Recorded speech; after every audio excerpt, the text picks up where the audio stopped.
Bonjour à tous, j'espère que vous allez bien. J'ai encore le chat. C'est Iris. Coucou. J'avais terminé en fait hier à parler, j'avais fait la dernière vidéo que j'ai faite, je crois, c'était sur la phase de ma séparation et le pourquoi je suis rentrée dans cette période de switch. Bah, j'aime pas switch, mais bon, switch, renoncement, enfin bref, on s'en fout. Enfin, ça reste des termes. Et en fait, c'est le chat. Pendant cette deuxième séparation, j'ai donc fait tout le tri de ma maison, hein, comme je l'avais dit. Donc c'est vrai que j'avais eu une énergie, je sais même pas de ni où, ni comment, ni rien. Mais en fait, il me restait à l'époque beaucoup de choses de mon ancienne vie, enfin beaucoup, des meubles principalement. Je commence à avoir chaud, aujourd'hui il pleut, on peut pas faire dehors. Et du coup, en fait, j'avais vraiment fait un tri énorme. Je me suis servi un verre d'eau, elle est en train de le boire. Bon, c'est pas grave. J'avais vraiment fait un tri énorme dans tout ce qui était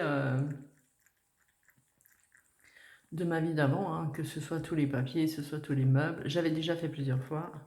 Et à chaque fois, il y avait d'autres choses qui revenaient. Pareil dans l'administratif, hein, je croyais que j'avais tout fait, tout réglé, mais on m'a ramené certains trucs qui dataient de mon premier mariage. Waouh. Donc voilà.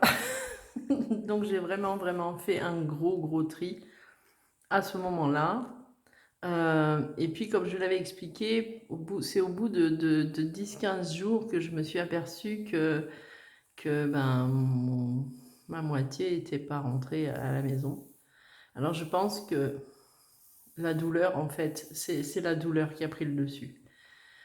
La souffrance que j'ai eue à cette deuxième séparation était tellement violente et c'est très dur à expliquer. Il y en a qui l'ont vécu, hein, parce que j'ai beaucoup d'échanges avec beaucoup de flammes jumelles, hein, et il y en a pas mal qui ont vécu cette deuxième séparation et qui a été très violente. Et c'est quand... moi, quand il était revenu, il m'avait dit je rentre et que je lui avais demandé, enfin, je pensais qu'au début il revenait juste pour 3-4 jours et il m'avait dit je rentre pour plusieurs années. En fait, c'est là où j'étais tellement contente de me dire bah ouais, t'as bossé, t'as bien travaillé. Parce que je savais que j'avais travaillé quand même, hein. Je me suis filmée quasiment tous les jours, quasiment tout, mais vraiment quasiment tous les jours pendant plusieurs mois. J'ai beaucoup échangé, j'ai fait des purifications au niveau de tout ce qui pouvait être énergie basse. Je faisais des soins énergétiques. J'ai travaillé mon transgénérationnel. Alors moi, le transgénérationnel, comment je l'ai travaillé? Ben, tout simplement, j'ai été chercher dans ma propre famille. Déjà, j'ai questionné, ça j'en raconterai, hein. Il y a des choses à dire. J'ai été chercher dans ma famille, donc j'ai fait l'enquêtrice, hein, j'ai contacté certains membres, donc j'ai contacté donc ma mère, j'ai demandé à certains frères et sœurs, pas tous, mais certains. C'est torché mon verre d'eau. Et du coup, mon beau-père aussi, enfin plusieurs membres de ma communauté, de ma famille. Ensuite, bah, j'ai pris les états civils, hein, donc j'ai commencé par mes parents et puis je suis remontée jusqu'en 1600 et quelques pour voir un peu. Ce qui m'intéressait de voir, bah, c'était les similitudes et puis bon, je trouvais ça génial de pouvoir en fait remonter aussi haut que ça, quoi. Mais après, l'inconvénient, c'est qu'à un certain stade, on ne comprend pas leur écriture. Déjà, on ne comprend pas leur écriture et leur façon de parler le français, ce qui était beaucoup plus beau d'ailleurs à cette époque que maintenant. Bah, on n'a pas l'habitude. Donc j'étais remontée assez haut, en 1600 d'un côté, puis après, du côté de mon grand-père et du côté de ma grand-mère aussi, je suis remontée très haut. Par contre, du côté de mon père, non, pas vraiment. Je sais pas pourquoi, j'ai senti comme un blocage de difficulté à y aller. Alors, je retenterai peut-être de regarder certains trucs, mais voilà. Moi, j'ai pas de contact avec mon père depuis l'âge de 20 ans. Donc, ça date maintenant. Ça fait plus de 30 ans. Et du coup, voilà. Donc, je sais pas si c'est ça qui fait que je sens ce blocage. Je sais pas. Je sais pas. Je verrai à ce moment-là quand je continuerai mes recherches parce que c'est très long, c'est très dur à faire et du coup, il faut quand même un certain temps. Il faut quand même un certain temps pour y arriver.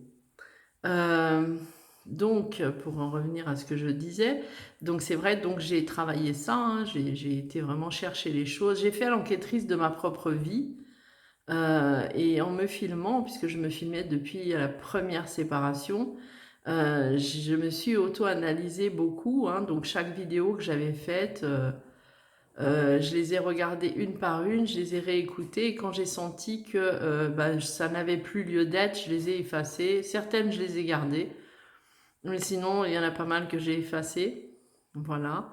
Et je me rappelle vraiment de tout ce que j'ai pu faire à ce moment-là. Ça m'avait vraiment marqué, en fait, tout ce que je pouvais dire, comment j'étais, comment je parlais de ça. Enfin, voilà, c'était très, très, très égotique, même si, entre guillemets, il y aura toujours un peu d'ego qui va traîner, tourner. C'est comme ça, il faut l'accepter. Et du coup, pendant cette phase, deuxième séparation, comme j'avais expliqué, on était paxés. On s'est paxés, nous, pendant notre séparation. Quelque chose de très logique. Et voilà. Et en fait, un jour, j'avais mis un petit post pour me marrer sur Facebook. Et c'était rien de très méchant, hein. C'était parce que je voyais tellement de personnes mettre des petits posts que je trouve un peu cucul à praline. Après, ça m'appartient, hein. Qui dit toujours oui, je suis en couple, mais voilà, on peut pas me demander, je te prends pas les hommes, enfin bref. Et moi, j'avais mis une sorte de truc comme ça pour rigoler, parce que c'était vraiment dans un délire de se marrer. Ça m'a coûté cher, hein. Ça m'a coûté cher parce que mon jumeau, à ce moment-là, il m'a bloqué sur Facebook. Il m'a retiré de ses amis, il m'a bloqué Facebook, Messenger. Et tous ceux qui avaient aimé mon petit post rigolo, ben pareil, il les a bloqués aussi. Voilà. Mais il n'y a pas eu que ça. Parce qu'à ce moment-là, j'ai reçu une demande de dissolution de Pax dans la boîte aux lettres. Et ça m'a mais transcendé ça. Je sais pas si c'est vraiment le mot exact, mais ça a été une autre bonne tarte dans la... Je dirais pas quoi, on aura compris. Tellement ça a été violent, quoi. Alors déjà, je m'étais tapé la super trahison avec le pack multiplié par 10. J'ai essayé de remonter tout ce que je pouvais et j'y suis arrivée. J'ai commencé à me remonter, j'ai commencé à être très bien et je commençais à rigoler bien. Et ben là, j'ai pas rigolé, hein. Quand il m'a fait ça sans me prévenir et voilà, et je me suis dit, mais pourquoi il fait des trucs pareils? Enfin bref. Il faut dire aussi, moi je me rappelle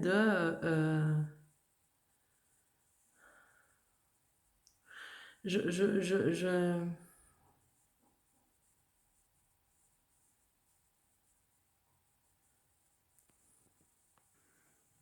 j'ai eu un petit bug. Parce que en général, quand j'ai des bugs comme ça, c'est que j'ai une voyance d'un coup qui arrive. Donc voilà. Et donc à ce moment-là, c'est vrai que, enfin, moi j'avais trouvé ça très, très, très violent.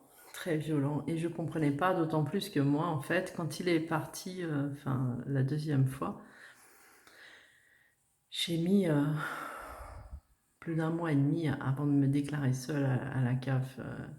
Et je l'ai fait parce que je suis retombée dans une nuit noire de larmes, ce qui est logique.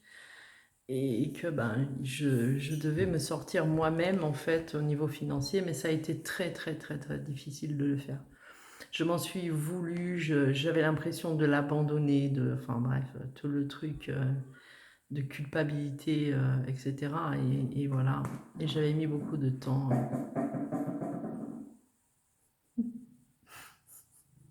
J'avais mis beaucoup de temps à pouvoir me décider à le faire. Et puis voilà, et puis du coup, moi j'ai pas voulu le faire parce que lui en fait il m'avait mis le papier dans la boîte aux lettres en me disant tu iras l'amener. Alors je lui ai dit bah hors de question, je n'irai jamais faire un truc comme ça. Et bon, il s'est passé un mois ou deux, et puis il y a eu un deuxième événement qui pareil n'avait rien à voir avec moi, quoi. C'était pas moi qui déclenchais cet événement-là. Mais là, il l'a très mal pris et là, en fait, il l'a amené lui-même. Et un jour, en allant à la boîte aux lettres, j'avais la dissolution du Pacs. J'ai... Enfin, ça m'a peiné, en fait. Ça m'a peiné parce que, voilà. Et lui était un peu dans l'optique, on s'en fout. De toute façon, on n'est plus ensemble. J'avais de nouveau le même schéma que la première fois. Et voilà. Et j'ai jamais compris pourquoi il avait ces attitudes-là. Après, je cherche pas trop. Enfin, je ressens quand même beaucoup de choses, hein, mais je ne veux pas chercher trop plus que ça. Voilà, c'est fait, c'est comme ça maintenant. Et, euh, et c'est vrai que dans cette deuxième partie de séparation, où j'ai refait une deuxième nuit noire de l'âme, ce qui a été dur pour moi et ce qui est dur, je ferai en deux parties, je pense, parce que New, alors, je sais pas ce qu'ils ont les chats, mais à chaque fois que je vais pour faire une vidéo, ils arrivent. Pourtant, c'est des chats qui sont à l'extérieur normalement, à part elle. Elle, c'est la fifi de mon grand amour, quoi. Et du coup, je ferai en deux parties. Et du coup, c'est vrai que la souffrance était très très dure pour moi et le fait d'avoir cette interruption de Pax et puis de lui dire, moi, ce genre de relation, ça m'intéresse pas. Je veux dire, j'avais l'impression qu'à chaque fois que je commençais à me remonter, en fait, il me plantait un truc dans la tête. Un grand coup de marteau pour me... Voilà. Mais beaucoup, comme je disais hier, beaucoup s'imaginent que le switch, c'est facile. En tout cas, quand on entend certaines explications, on se dit, voilà, tout le monde veut switcher quand on voit les commentaires. Moi, je suis au switch, moi ci, moi là, mais le switch, on est mal. On est mal. C'est pas une partie de plaisir du tout. On est juste différent dans le sens voilà, pourquoi on a switché, c'est la peur. La peur qui fait ça. La peur. Tellement eu de souffrance qu'à un moment, on veut plus. On veut plus. On veut plus.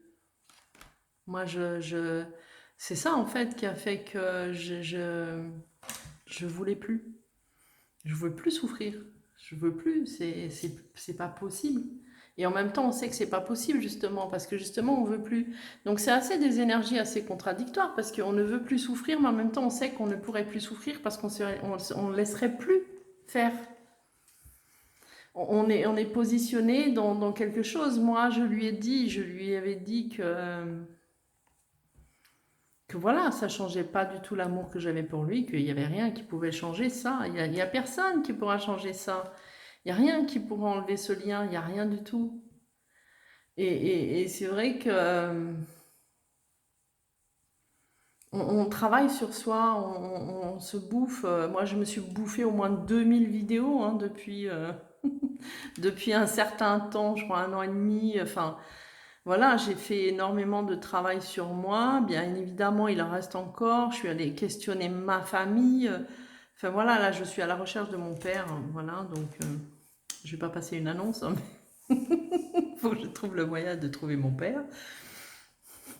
J'ai réussi à monter jusqu'en 1600, j'arrive pas à trouver mon père. Non mais sérieux, c'est complètement con ça. Voilà. Faut croire que c'est plus facile de trouver les ancêtres que les personnes vivantes. Hein. Enfin bref, du coup, voilà, c'est quand même une période, en fait, c'est comme je disais hier, c'est comme si on rentrait dans un tunnel qui va être très sombre, très noir, très froid, très,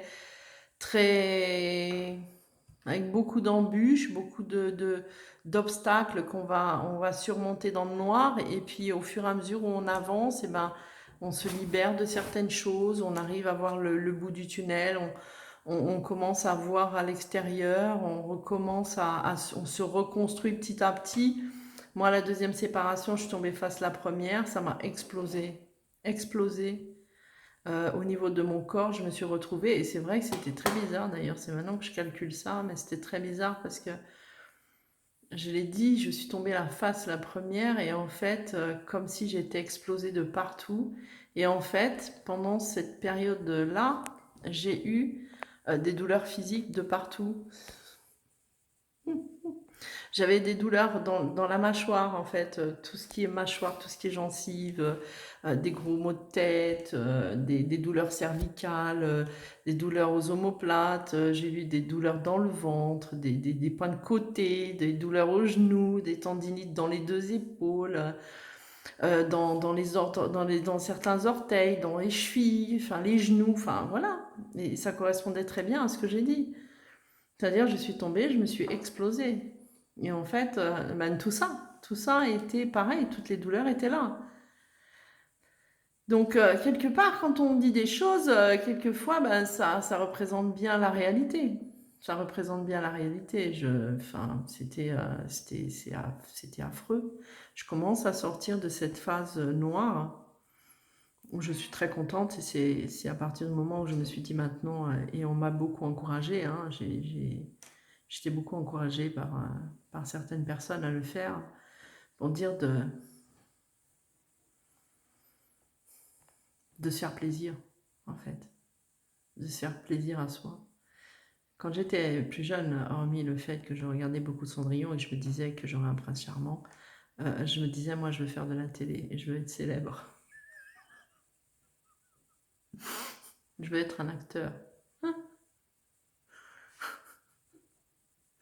Donc, bien évidemment, c'est une métaphore là, mais c'est assez marrant parce que c'est ce que je disais. Voilà. Je referai la deuxième partie, ouais, quoique. Ouais, je vais attendre un peu. Je vais refaire un peu. Donc, dans cette période-là qui est extrêmement souffrante, en fait, on va aller, et moi j'avais cette chance de l'avoir déjà fait lors de la première séparation aussi, avec la méthode de Mélo, qui m'a quand même bien aidée, même si je n'ai pas fini. Comme j'ai dit, je suis très mauvaise élève. J'ai du mal, en fait, dans ma polarité, j'ai du mal à avoir la constance et en même temps à mettre en place les trucs qui pourraient m'aider. Donc j'y vais petit à petit, je veux plus me bousculer parce qu'avant on me disait toujours il faut, il faut, il faut, il faut. Et au bout d'un moment, le il faut faire ça, il faut faire ça, ben, je me retrouvais avec tellement de il faut qu'en fait je faisais rien parce que j'y arrivais pas du tout. Et j'ai commencé en fait à reprendre le goût à faire ça. Et c'est là où j'ai décidé de faire mes vidéos pour raconter mon histoire. Mais qui a parlé à d'autres personnes qui ont déjà regardé les vidéos, mais voilà, moi j'ai commencé petit à petit à me reconstruire, à regarder où étaient mes failles et ce que je pouvais faire et quels étaient les outils que j'avais pour me sortir de ça et avancer de plus en plus et accepter les moments où j'y arrivais pas et où j'avais pas envie et voilà, et où j'avais juste envie de me cacher sous la couette ou sur le canapé. Ces moments où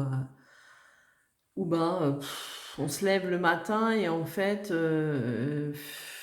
on voit pas la journée. Ouais, on n'est pas ancré dans notre journée. Voilà. Donc moi, j'ai traversé des moments comme ça que j'ai accepté et voilà. Donc je ferai une deuxième partie du coup, voilà.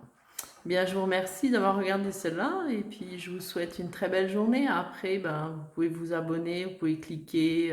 J'ai laissé mon adresse mail pour déjà dans la vidéo d'avant Pour ceux qui veulent échanger, voilà, et puis après, vous faites bien comme vous voulez. Voilà, je vous souhaite une très belle journée. À tout bientôt. Ciao, ciao.